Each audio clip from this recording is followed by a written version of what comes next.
Hey, all you whiskey fans. I've started to collect and pick up some pretty old, dusty bottles, some special, some unique, and some, yeah, let's just call them special layouts and constructions. Now, as I was buying these, I was pretty curious to know how they've changed over time. And I got pretty lucky because I was able to find some pretty old bottles and in questionable condition, and some bottles which were pretty close to the original, but yeah, let's just say a little bit nicer. Now there are some differences, we'll talk about them, but what I really wanted to do here is, as I have a lot of equipment on hand, I wanted to kind of go through and do some basic tests that I could to try to figure out, okay, does this whiskey reflect what it actually was when it was first produced? And to do that, I've got here a little alcohol meter. Now there's some benefits to this one versus, you know what, let me grab it, let me show you. So there are some differences, quite some big ones to this and some of these, like the hydrometer I don't have with me, I think I've dropped it and broke it, but to fill up or to test something with a hydrometer, you need quite a bit of liquid. And I don't want to quite spend so much whiskey just to taste the ABV, so this is out. And I could use a refractometer, but the major issue with the refractometer is you have to have the alcohol at 20 degrees Celsius. And it's very hard to open, I guess, the container.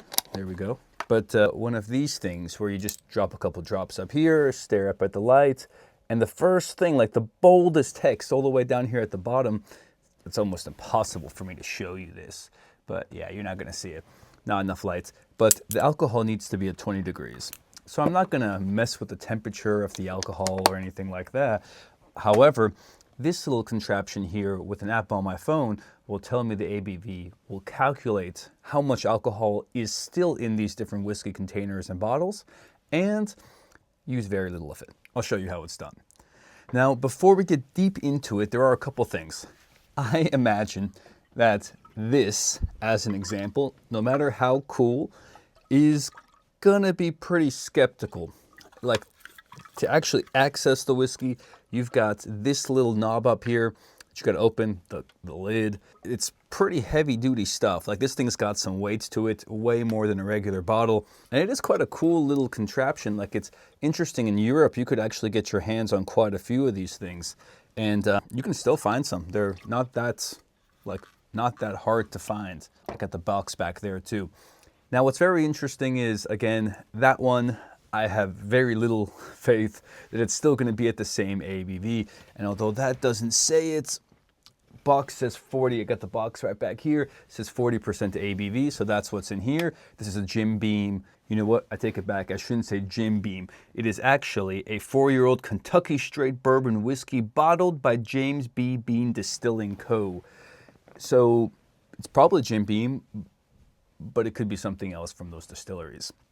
Then I've got here, this is the nice bottle of Four Roses, and this is the Four Roses Bourbon, Kentucky Straight Bourbon, and this is only 40% alcohol. And this one I picked up because it's still, and you can see it kind of up here, 6 years old. So this is the closest comparison I had to another bottle which I picked up, which was in horrible condition. Like, you can see this thing looked like it was found in a cellar, got buried. And although I have opened it and drinking a little bit of it, there was quite a bit of alcohol loss here just due to evaporation. And if you can take a look at the lid there, also while I was opening it, it's in bad shape. So pretty interested to see how much this has changed. And I've got the B sample here, plus minus, to figure it out. Again, they're not the same. This was a duty-free airport edition. I know that because it's 1 liter, and it's also 43%, while this one's just 40. But I'm hoping plus minus with flavor and definitely a couple years in between these batches, it's gonna give me an idea of what this should have tasted like, and if it's been changed by sitting in a bottle for so long. Finally, the one I'm most interested to try out is this Old Fitzgerald American Sons, and this is a St. Patrick's edition.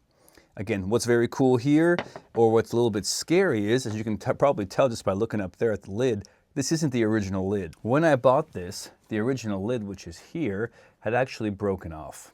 And not that I think that messed with the quality of the whiskey still in there. When I say quality in all these cases, I'm just talking how much extra oxygen was let into these bottles.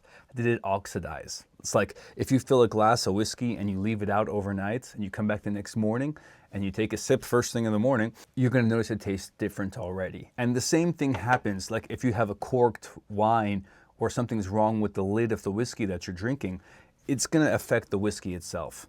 I mean, even if you've been pouring it in and out for a whole bunch, it's gonna affect it. And this is what I'm trying to test for with my palate, and I'm trying to see if we lost a lot of alcohol with this. So let's get started. Now, again, because we're gonna start more or less, these are all about the same ABV. These two here, the Old Dusty Four Roses and the Old Fitzgerald, are at, here it says 86 proof, 43% ABV, and the original Four Roses, or original 6-year-old but newer bottle, different lid, is at 40, and so is the Jim Beam. So let's dive into the Jim Beam first to get the alcohol out of and test. So let me show you what this kind of looks like. So essentially, let me just get some of the stuff out the way. I got a couple things here. Of course, this Easy Dens is what I'm going to be using to test the ABV. And I have here a little bit of distilled water. The distilled water is important because this is what actually allows me to come back and kind of clean the machine and make sure it's not tainted by the whiskey before it. I've got some semi-clean glasses here, and I've got a dumping glass. You'll sadly see what this is for in a moment too. Now, again, this Jim Beam, I've opened it before, I've had some sips, I've tried it. It's pretty cool, however, it is quite annoying to pour. I mean, you can kind of imagine if you're pouring this sideways, you gotta get real close to the lip and that's gonna spill out. It's not fun, it's a mess. So I'm actually just gonna try to, yeah, that's not really gonna fit in there. Yep, we're just gonna have to make a bit of a mess here. So I'm gonna take that glass, I'm gonna show you what I mean. So, wow, honestly, not bad. I've done worse, so I'll take it. But this is the pink Elvis Presley edition Cadillac, again, Jim Beam distillers, and at 40% ABV. The color looks pretty good. I wouldn't say it's tainted. Maybe it's my lighting in here. It has a little bit of like a orangeness to it, which could just be this extremely dirty glass that I'm using. So yeah, let's see. But this is where it starts to get a little bit fun. So I get to take here this little needly thingy, drop it in, and fill up just a little bit of it here. So I've got about that much alcohol. It already smells great, but that's the Jim Beam. Then, well, you gotta power it on. You'll see the lights go blink, blink here in the background a little bit. This side here is just actually where the excess, kind of like the extra stuff runs out. It's important because when you are filling this, you need to fill it all the way out. You see like some of the water is still in there. And I want to make sure that in here, behind these blinking lights, all I have is Jim Beam whiskey, nothing else. So I'm just gonna push a little bit more in, and then we can get started on the test. So as I mentioned, there is an app for this, like all things, not the Brewmaster, Proofmaster. You're gonna see here, it's gonna be connecting to the guy down there. Tap to connect. Maybe now it should be connecting. Easy Den's not connected. Let's try you again. Connected, looks good. And let's hit start. So what starts to happen here, and maybe you can start to hear it. Just try to get the little microphone as close to it as I could.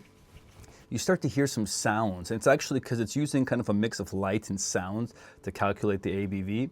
And right now, I mean, so I don't have the super, there's two modes on it. There's a super precise and there's like a precise mode. The super precise just takes way longer.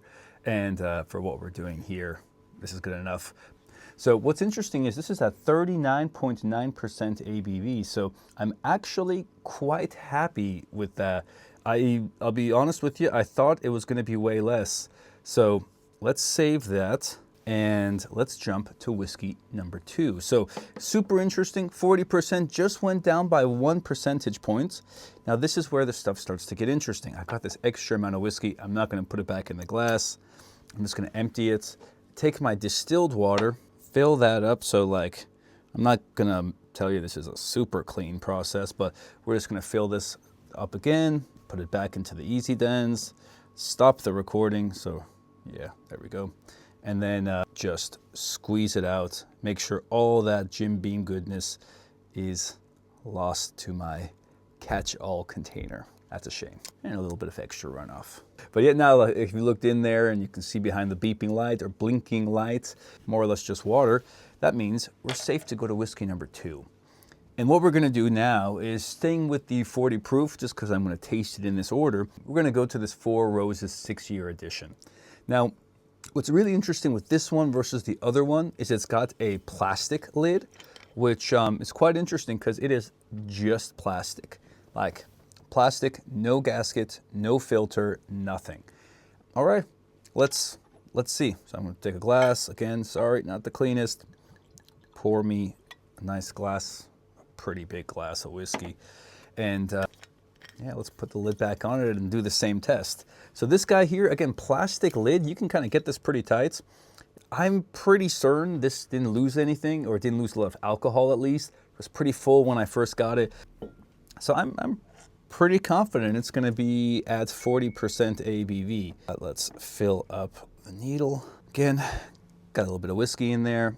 We're gonna put it through the machine, make sure there's no water, and we're gonna let it go. Oh man, this is bad. So I might need to switch to the mode that takes a little bit and cut it, because this bottle with this lid is also at 39, but 39.9% alcohol. Interesting. Let's save that. Again, it's a 0.5% alcohol loss.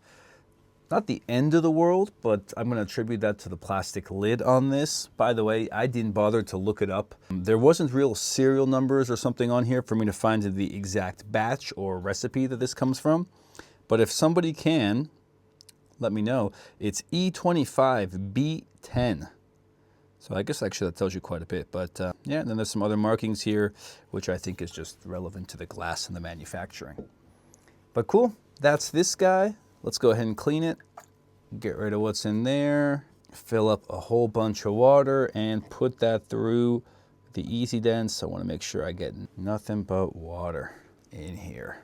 Awesome. Now it's got me kind of thirsty. I'm going to pick up the Four Roses here. Now, my bottles are a little bit cold in this room, but it's also cold outside. Let's let that warm up a little bit. It definitely tasted a lot more I don't want to say watery, it's the wrong term, but watered down almost, a lot less mild, or a lot more mild than a typical new standard Four Roses. Has a little bit more vanilla.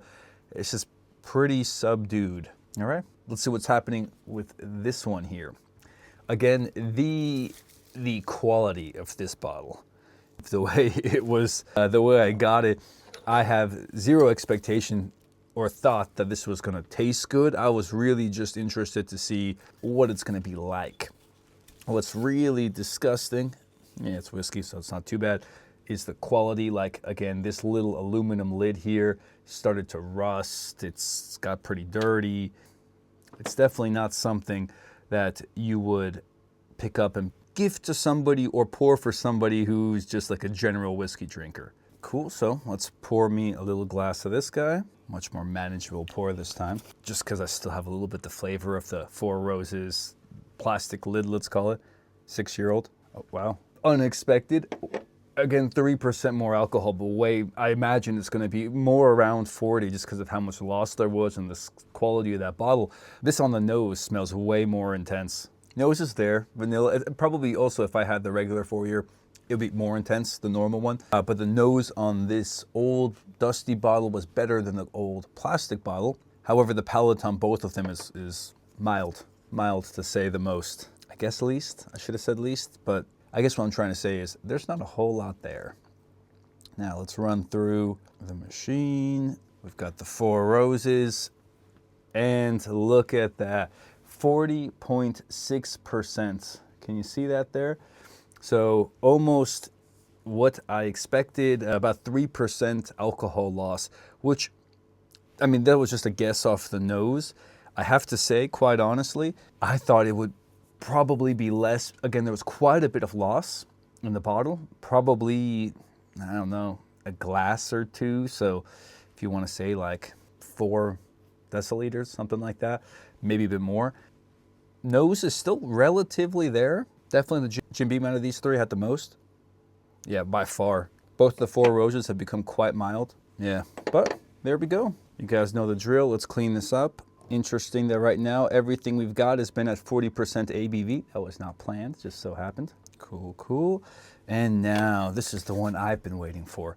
I have also tasted this before. It's not the first time. When I got a pretty good deal off this from my buddies at Baltimore, and we opened it and we had something to taste with this, and they had another old bottle of Old Fitzgerald, so we were able to try them side by side. It was pretty interesting. But this guy here is part of a bicentennial, if I'm saying that correctly, release. And this guy also came in at 43% ABV. Like I mentioned, the lid, wherever I have it, here it is, was broken. So sadly, you won't be able to put this thing back on. I guess I could glue it maybe when it's empty. But this, oh man, this has the best color out of the bunch. And again, the other ones are like regular releases. The pink Elvis, the Cadillac, you're not buying that for the whiskey. And the Four Roses, at one point, those were pretty simple. They weren't like a special edition like that Old Fitzgerald is. That nose is something different. All right. I think I was trying to be cautious and leave a little bit more whiskey in there for me to drink later, but let's give it a fair shakedown, more or less. 3 to 4 milliliters on this thing. Squeeze it in, push it through. Oops, sorry. Me trying to be stingy. And now I got to come back and even take some more because I screwed it up. All right, let's get all the air bubbles out. That looks good. And now for the moment of truth. 43. Hey. Again, lid is broken. Lid came off. We had to actually rip out the cork and try to salvage as much as we could and not let it fall into the bottle. That bottle, broken lid, 43%. So it actually was able to hang on, and I'm quite impressed. That's the leader out of the bunch. I don't know what this tells me because, honestly speaking, let me say this, they're all okay whiskeys. I was just kind of curious, and I thought maybe you would be too, to see what's happened to some of these older whiskeys as time. I don't know how they were, well, some of them, that's not true. I know that the Old Fitzgerald was stored in a whiskey shop. It was on this big shelf with all these different whiskeys, climate controlled, and lighting, direct sunlight was definitely not a factor. The other ones, in fact, that's not true. Oh, shoot, that's not true. This one here, I also picked up from them. So this plastic lid Four Roses, which is pretty mild. These guys are probably pretty close to each other on the shelf somewhere, however, I imagine like that in this order. But that's quite interesting. That's something to think about. Now, this one kind of got from like, I bought it online, but again, zero faith in who the handler was or the seller was. That's just a pain to keep picking up and showing. But down there, maybe it was in the shots, is the pink Cadillac.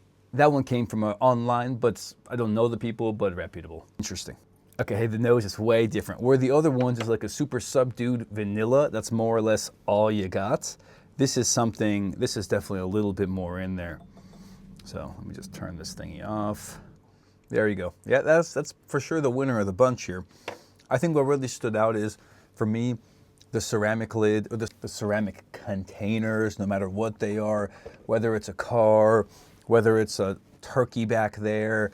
I don't know if you can see it. There's like what is that, the Jim Beam? There's a fancy Jim Beam bottle back there that's quite old. I'm always a bit skeptical of those, and depending on what the release is, if it was just a regular whiskey and it's just being sold at a premium because of the bottling or the shape of the bottle or whatever that design is, if you want it as a decorative piece, okay.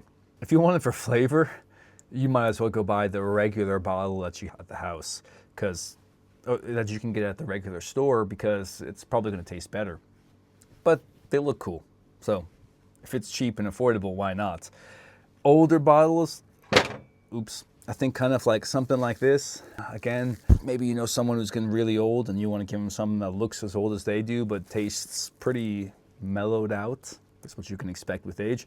That kind of does it. This was on the nose there. Not bad. Again, mild, but acceptable. But on the palate, after the Old Fitzgerald, almost nothing.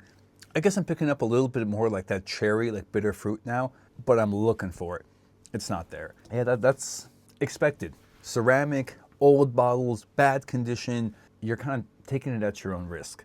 And again, for a regular release, just being aged, I don't know if I would do it again. It'd have to be something special. Funny, now coming back to it, the plastic lid, Four Roses, maybe needed to breathe a little bit. Has a little bit more on the nose than I remember originally. I'm going back and forth quickly without water in between, but again, nose maybe has a little bit more. Palate, they're both so subdued. There's really not a lot there. And finally here, the Elvis Pink Cadillac. And if the other ones were water, this is like distilled water. Again, you can tell it's whiskey. It's got a little bit of that, like, the mouthfeel is plus minus there. Like you still have something coating your mouth. You understand, it doesn't taste or feel like water. By the way, again, tested, the whole batch of these was around 40%. So from the Cadillac to the plastic lid to the really old dusty broken lid, they all ended up roughly 40%. To the point of 40% where if you were just tasting for ABV, you wouldn't figure it out.